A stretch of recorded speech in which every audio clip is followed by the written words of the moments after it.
Hey, what's going on, guys? It is Alex or Xfolio here from KrookedGamers, and today I am going to be teaching you guys how to play a little bit better at Call of Duty.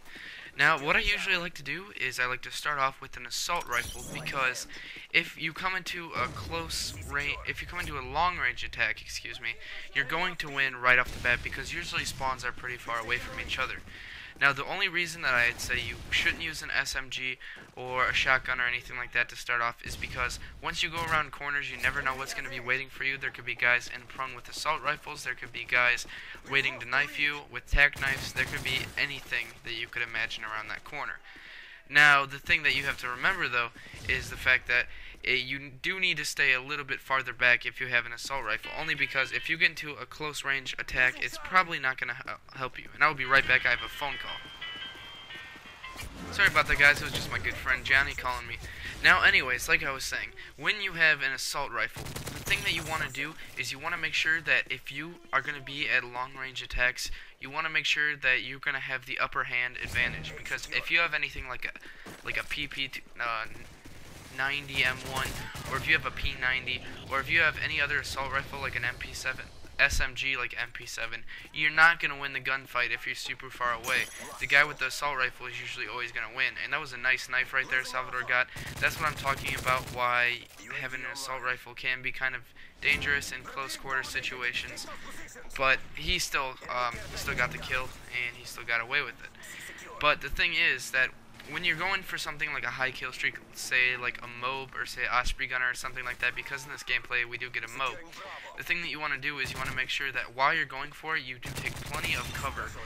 Not behind something like a little tiny brick wall, but you want to make sure you have something good, like either that pile of dirt behind Salvador or this little brick thing he's camping behind. Now, ammo boxes, if you do see them around the map, because I know on Dome and some other maps they have like little ammo boxes. The thing that you have to remember, though, is that sometimes bullets can go through that. It just depends on how many bullets they shoot and if they get it in the right spot, because there are holes between the bombs. Now, another thing you want to make sure that you do is you don't try to no-scope someone when you know you can get them by aiming your sights down. What you want to do, usually, though, is stay between the flags that you want to cap. So, say you spawn on C and you want to keep C and B. The thing that is best to do is to stay between those two flags and not go to the other enemies, to the enemy team's spawn.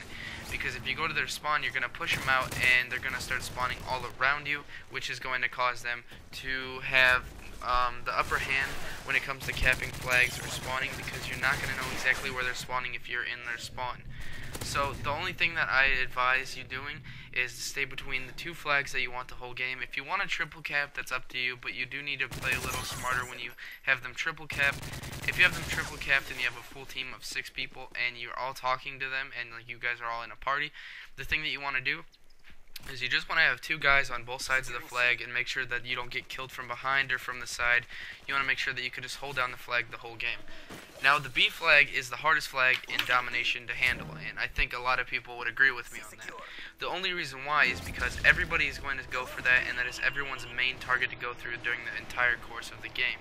So if you can start off the game, it might take a couple deaths, but if you can start off the game also and go on B, or playing with your teammates, who's going to get B, who's going to stay back and cover them while they're getting B, that's going to help you out a lot, because you're going to have the advantage of keeping them in their spawn for the game, and you're going to have the advantage of not having to go out into the middle of the map and always dying, and you can sit back and cover the flag. Now, you always do want to take very good cover whenever you're playing this game. I'm not saying to camp in a corner everywhere you see and wait for someone to walk by like this. The only reason he's right here is because he saw 2 people to his left, because I was in the game with him and he was like begging me for help. So I told him to give me a second. By the way, this is Salvador's gameplay. I just wanted to bring that up really quick.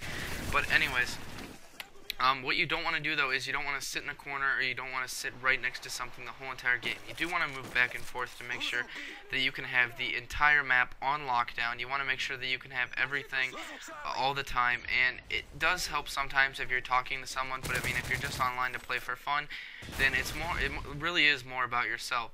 So if you are by yourself and you have no teammates at all, what I advise you doing is once you see someone running for the flag and going on it, to go on top of the flag with them and look the opposite way that they're going. It's really easy to see where someone's looking. Just look at their gun and where it's aimed, and all you have to do is just go aim to the other side of them, and you're almost guaranteed to get a kill. It's once you get 2 flags in the game, though, like I said, it is very easy, whether it's A and C, A and B, or B and A. The best thing to do is to have 2 flags, but you have to have B as one of them.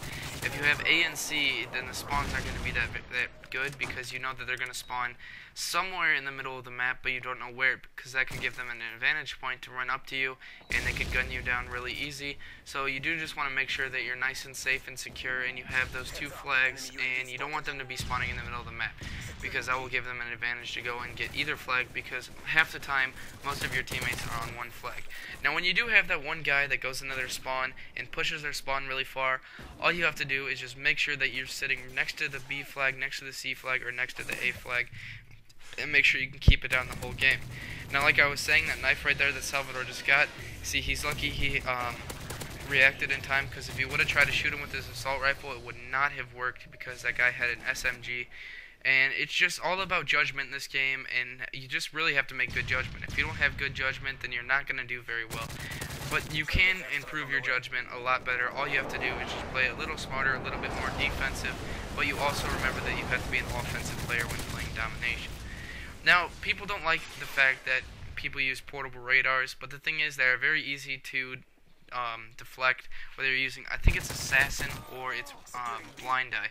But one of the 2 perks makes it so you're invisible on portable radars. And if you're using the specialist setup, it's really, really easy, you know, because then you'll have every single perk and you'll have Blind Eye.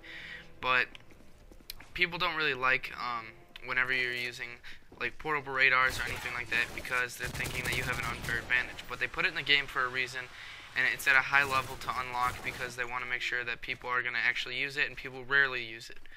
But the thing that you have to remember, though, is that the portable radar can really, really help you, because if you're camping, not camping, but if you're trying to hold down the flags like B and C, if you have a portable radar right next to B or right next to C, you will know exactly where they are, you will know exactly how to defend the flag.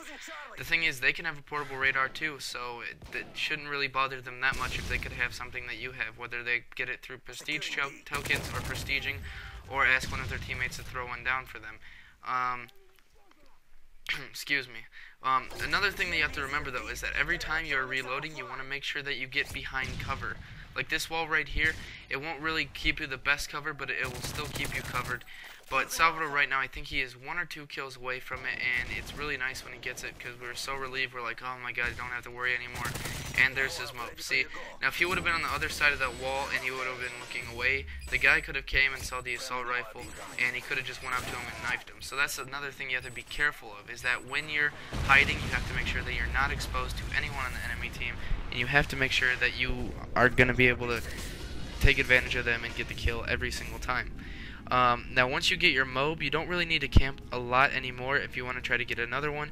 But the thing about getting a MOB is that if you get one, it's always nice to get 2. If you're only halfway through the game, then you have a very, very good advantage. Say that you're like 100 and 100 points, which is very, very unlikely to happen, but say it does. That's exactly halfway through the game and you get your MOB, so you can do the same exact thing again and get your MOB. You just have to remember that playing smart is the only way to get it. Now, if you run out there like a fool, and if you just stand on the B flag or stand in the middle of the map where everyone can see you, you're not going to get a MOB. You have to remember that you have to at least have some cover. I'm not saying sit at every single corner of the map or every single edge of the map that you see. All I'm saying is that you do need to make sure that you're not just running around in the middle of the map, and that should have been a triple right there, but I go and I rob 2 of his kills, but I give him 10,000 XP, so it's alright. But yeah, all you gotta do is just make sure that you take cover the whole game and make sure that you're hiding very good. Just try not to camp, try not to go out there and stand in front of everybody, and you should do very good. And I hope this advice did help you guys, or does help you in the future. I'm not the best at giving advice, and these aren't the best tips. These aren't like 100% pro tips, but these are my tips and how I maintain a good game and a good KD and a good win-loss. My win-loss right now is bad though, because every time we leave a game, it's not because we're getting mad because we keep getting killed. The only reason why is if you're about 80 points away from winning, if it's 120 to 40 points, you have a very, very slim chance. The best thing that me and Salvador ever did was came into a game last second, capped all the flags, and it was 199 to 200, and we just totally killed them. But like I said, guys, I hope this advice it helps you. If you already know how to play the game, I hope you enjoyed this video. And as always, I am Alex, or Axolio here, from CrookedGamers, signing out. See you later.